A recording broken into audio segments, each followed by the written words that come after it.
Hi children, today we meet with another special lesson that is about passive voice. What is passive voice?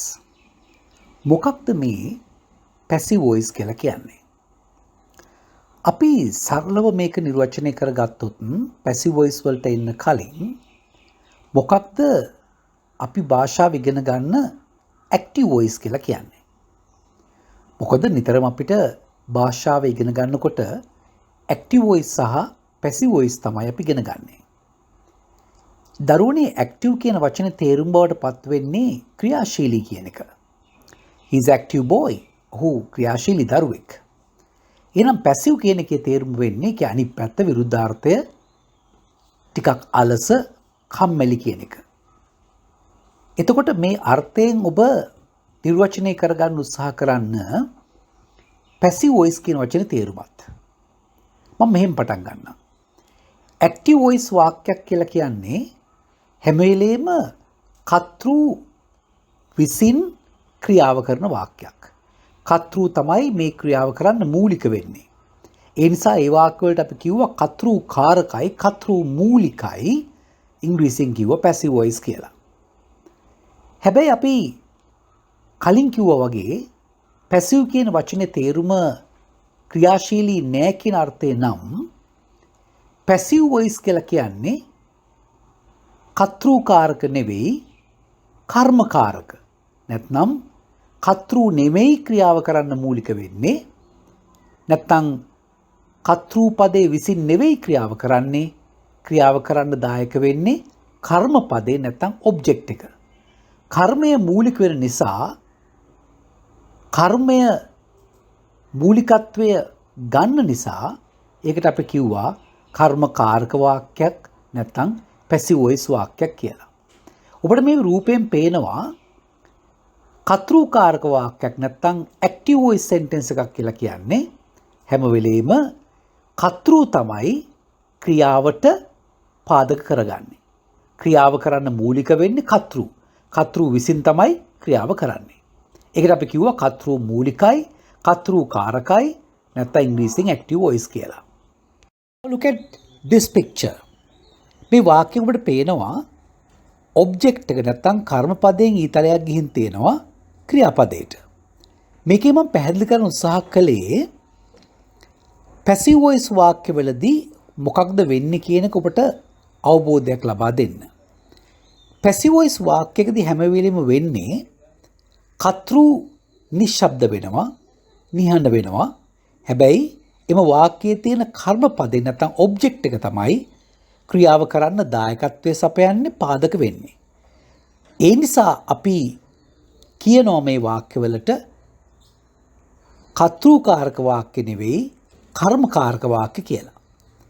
කර්මකාරක වාක්‍යයක් කියන්නේ හේතුව තමයි ඒ ක්‍රියාව කරන්න දායක වෙන්නේ මූලිකත්වයේ සපයන්නේ කර්මය නිසා. දරුවනේ දැන් මේ වගුව දිහා හොඳට බලන්න.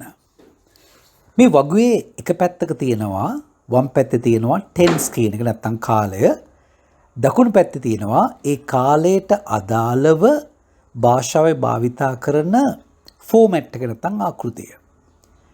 ඔබට ඉස්කෝලේ ඉගෙනගත්තු විදිහට ප්‍රධාන වශයෙන් ටෙන්සස් අපේ 10 11 දරුවෝ විශේෂයෙන්ම දන්නවා සහ උසස් පෙළ දරුවෝ පවා ප්‍රධාන වශයෙන් ටෙන්සස් 12ක් අපි ඉගෙන ගන්නවා කර්තෘකාරක වාක්‍යවල.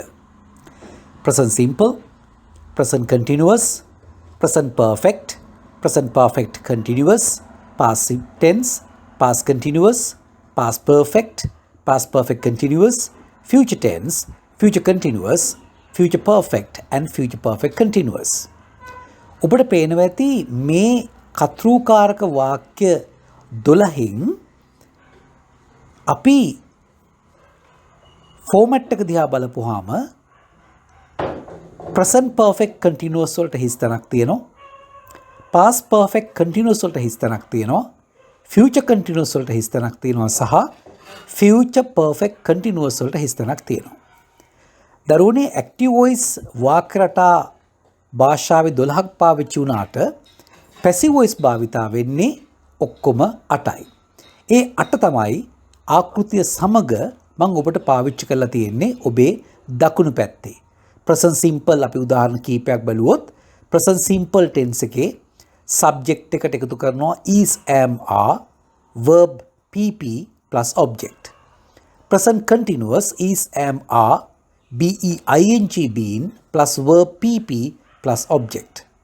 present perfect subject has or have plus being been verb pp plus object.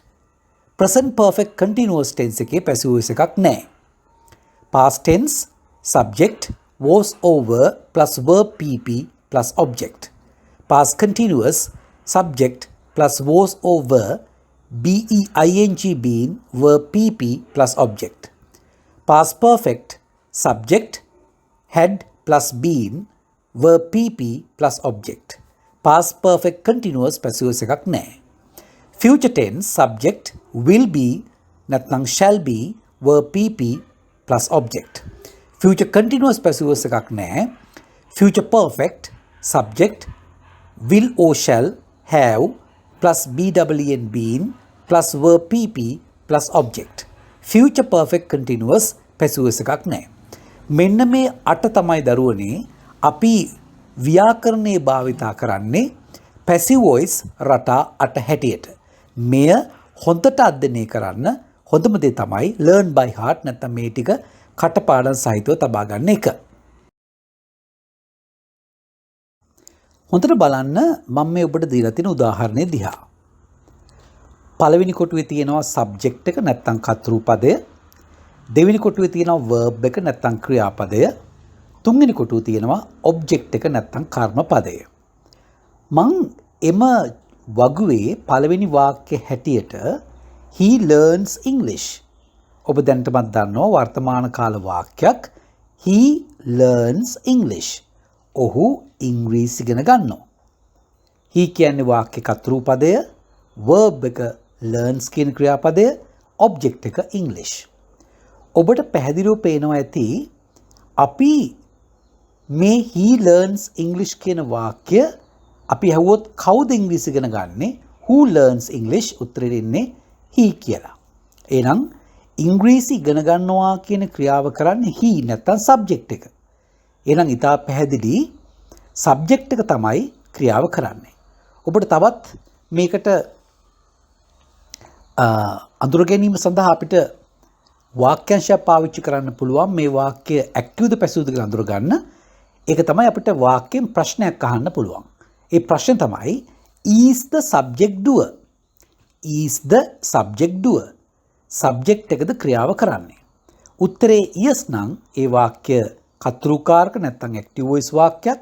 උත්තරේ no නම් ඒ වාක්‍ය passive voice නැත්නම් කර්මකාරක වාක්‍යයක්. he learns English කියන වාක්‍යයෙන් අපි මේ ප්‍රශ්නේ අහුවොත් is the subject doer? කර්තෘද ක්‍රියාව කරන්නේ? ඔව්.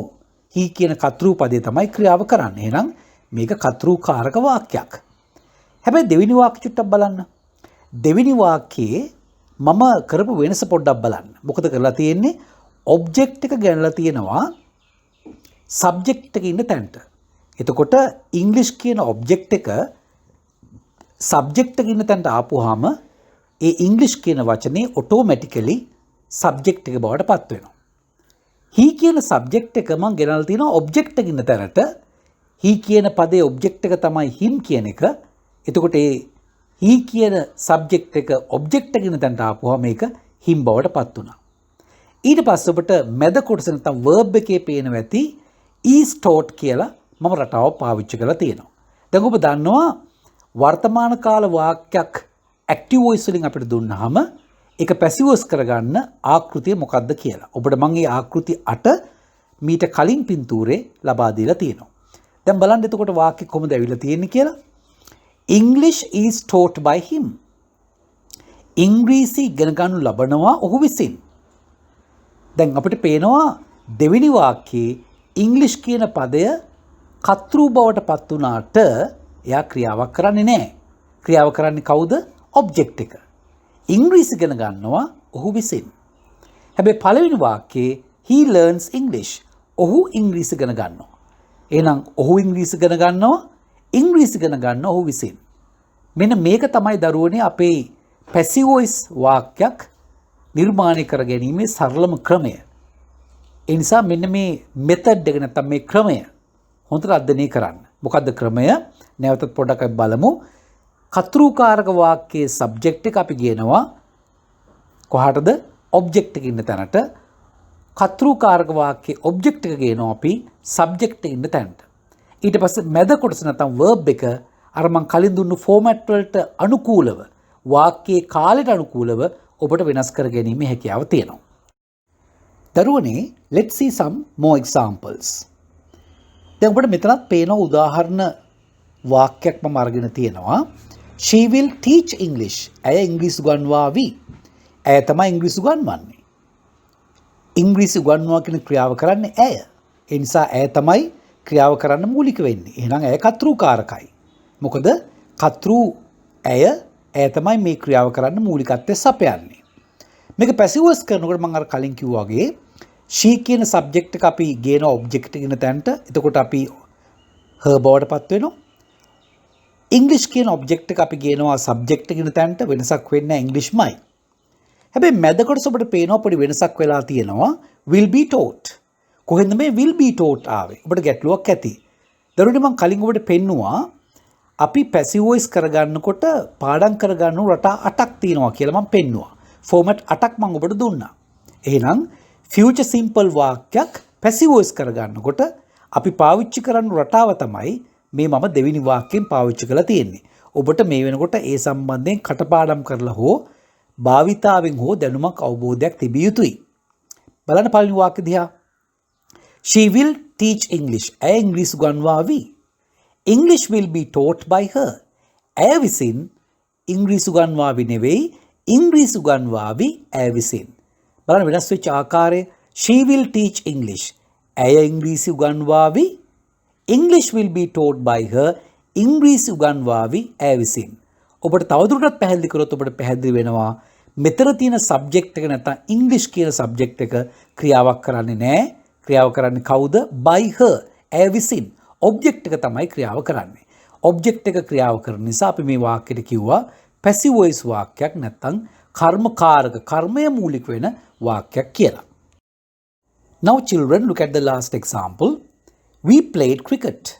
අපි ක්‍රිකට් සෙල්ලම් කළා. ඔබට පැහැදිලි මේ වාක්‍ය අතීත කාල වාක්‍යයක්. මේ වාක්‍යත් අර වගේමයි we කියන සබ්ජෙක්ට් එක අපි ගේන ඔබ්ජෙක්ට් එක ඉන්න තැනට එතකොට as බවට පත් වෙනවා. ඔබ්ජෙක්ට් එක තියෙන්නේ ක්‍රිකට් කියලා. ක්‍රිකට් ගේනවා අපි සබ්ජෙක්ට් එක ඉන්න තැනට. එතකොට වෙනසක් වෙන්නේ නැහැ, ක්‍රිකට්මයි. අපි was played කියලා තමයි භාවිතා කරලා තියෙන්නේ. ඔබට මම කලින් කිව්ව හේතුවමයි simple past tense වාක්‍යයක් කොහොමද පැසිව් වොයිස් කරන්න කියන රටාව පාඩම් කරගත්තාම අපිට මේ රටාව තමයි භාවිතා කරන්න තියෙන්නේ. අපේ භාවිතා කළ යුතු රටාව බවට පත් වෙන්නේ. අපි පැහැදිලිව තේරුම් ගන්නට ඕනේ we played cricket. අපි ක්‍රිකට් සෙල්ලම් කරනවා. එහෙනම් අපි තමයි ක්‍රිකට් සෙල්ලම් කරන්නේ. අපි තමයි ක්‍රිකට් සෙල්ලම් කරන්න දායකත්වයේ මූලිකව සපයන්නේ. එහෙනම් අපි මූලිකයි, ඒ කියන්නේ කතෘ මූලිකයි. හැබැයි දෙවෙනි වාක්‍යයේ cricket was played. ක්‍රිකට් සෙල්ලම් කරනු ලැබ තිබෙනවා අපි විසින්, by us. හැබැයි ක්‍රිකට් සබ්ජෙක්ට් එක වුණාට ක්‍රිකට් නෙමෙයි ක්‍රිකට් සෙල්ලම් කරන්නේ. ඔබ්ජෙක්ට් එක නැත්තම් by us, අපි විසින් තමයි ක්‍රිකට් සෙල්ලම් කරන්නේ. එතකොට දෙවෙනි වාක්‍යයේ කතෘ ක්‍රිකට් බවට පත් වුණාට ඒක ක්‍රිකට් නෙවෙයි ක්‍රියාව කරන්නේ. ක්‍රියාව කරන්නේ ඔබ්ජෙක්ට් එක නැත්තම් කර්මපදේ. ඒ නිසා කර්මයේ මූලික වෙන නිසා ඒ දෙවෙනි වාක්‍යයට අපි කිව්වා කර්මකාරක වාක්‍යයක් නැත්තම් පැසිව් වොයිස් වාක්‍යයක් කියලා. ඕනේ අපි පැසිව් වොයිස් ඉගෙන ගන්නකොට සැලකිලිමත් විය යුතු මූලික කරුණු කාරණා කීපයක් තියෙනවා. බලන්න ඔබට මීළඟ කොටසෙන් පේනවා when writing passive there are some special points that we have to think of. 1. Carefully examine the complete sentence. සම්පූර්ණ වාක්‍ය හොඳට අධ්‍යයනය කරන්න. Second point is try to understand the tense of the sentence. ඒ අධ්‍යයනය කරපු වාක්‍යයේ අයිති කාලය ගැන හොඳට බලන්න. මේක වර්තමාන කාලයටද අතීත කාලයටද නැත්නම් විනත් කාලයට අයිති කියන එක හොඳට අධ්‍යයනය කරන්න. Divide the subject, verb and the object. ඔබේ මනසින් ඒ වාක්‍ය කතෘපදය, ක්‍රියාපදය සහ කර්මපදය වෙන් කරගන්න සමහර විට කර්මපද කීපයක් තියෙන්නත් පුළුවන්. Fourth one, look at the mood of the subject. Subject එකේ mood එක දිහා හොඳට බලන්න. ඒකෙන් මම අදහස් කරන්නේ subject එක කර්තෘකාරකයිද කර්මකාරකයිද කියන එක හොඳට බලන්න. ඒක අපිට පැහැදිලි කරගන්න ක්‍රම කීපයක් තියෙනවා. එකක් තමයි වාක්‍යයේ ෆෝමැට් එක දිහා බලන්න පුළුවන්. ඇක්ටිව් වොයිස් ෆෝමැට් එකක්ද තියෙන්නේ නැත්නම් පැසිව් වොයිස් ෆෝමැට් එකක්ද තියෙන්නේ කියන එක. හැබැයි මේ මූඩ් එක අඳුර ගන්න ඔබ ඇක්ටිව් වොයිස් ෆෝමැට් 12 සහ පැසිව් වොයිස් ෆෝමැට් 8 සම්බන්ධයෙන් කටපාඩමක් තියෙන්නට ඕනේ. තව ක්‍රමයක් තමයි අපිට අහන්න පුළුවන් වාක්‍යයෙන් ප්‍රශ්නයක් is the subject doer. කතෘද ක්‍රියාව කරන්නේ. yes කියන උත්තරය આવොත් ඒක ඇක්ටිව් වොයිස් වාක්‍යයක්. no කියන උත්තරය આવොත් ඒක පැසිව් වොයිස් වාක්‍යයක්. Next point is, if there are many objects, take the closest object to make the sentence. අපි බලන වාක්‍යයේ කර්මපද කීපයක් තිබුණොත් අනිවාර්යෙන් ඔබ ක්‍රියාපදයට ආසන්නම කර්මය තමයි මූලික කරගන්නට ඕනේ. නැත්නම් සබ්ජෙක්ට් එක ඉන්න තැනට අපි ගේන්නට ඕනේ වාක්‍ය කර්මකාරක බවට පත් කරන්න. මෙන්න මේ සරල කාරණා ගැන අධ්‍යයනය කරන්න හොඳට හිතට ගන්න මේ පැසිව් වොයිස් වාක්‍යයක් නිර්මාණය කරන්නට කලින්. Now my dear children, ඔබට ඉතා පැහැදිලිව මම වාක්‍ය කීපයක් දී තිබෙනවා පැසිව් වොයිස් බවට පත් කර ගැනීමේ අභ්‍යාසයක් හැටියට. අර මම ඔබට කලින් දුන්නා වගේ පැසිව් වොයිස් ආකෘති හොඳට පාඩම් කරගෙන උත්සාහ කරලා බලන්න මේ වාක්‍ය 10 පැසිව් වොයිස් බවට පත් කරගන්න. අවශ්‍ය වුවොත් ඔබේ ගුරු බවතුන්ගේ වැඩිහිටියන් උදව් ලබා ගන්න. මතක තබා ගන්න පැසිව් වොයිස් කියන පාඩම මම ඉතා සරලව ඔබට තේරුම් කරන්න උත්සාහ කළේ. මේ පාඩම ටිකක් අපේ දරුවෝ ගැටලු ඇති කරගන්න කොටසක්. මම බලාපොරොත්තු වෙනවා මේක මීට වඩා තව ඇඩ්වාන්ස් නැත්නම් මීට වඩා ඉහළ මට්ටමකින් තව පාඩමකින් ඔබත් සමග සාකච්ඡා කරන්න. නමුත් මූලික වශයෙන් grade 8 ඉඳලා grade 9 10 දක්වා දරුවන්ට මේක පිටුවහලක් වෙයි කියලා මම විශ්වාස කරනවා. මේක අධ්‍යයනය කරලා ඔබ උත්සාහ කරන්න හොඳ ප්‍රතිඵලයක් හොඳ අවබෝධයක් ගන්න. ඔබට අවශ්‍ය කරන යම් උදව්වක් තිබෙනවා නම් ඔබට පුළුවන් comment section එකේ මේ සම්බන්ධයෙන් සඳහන් කරන්න. So my dear children, I am going to stop our new lesson from today. So I wish you all the best and wish you the ever success.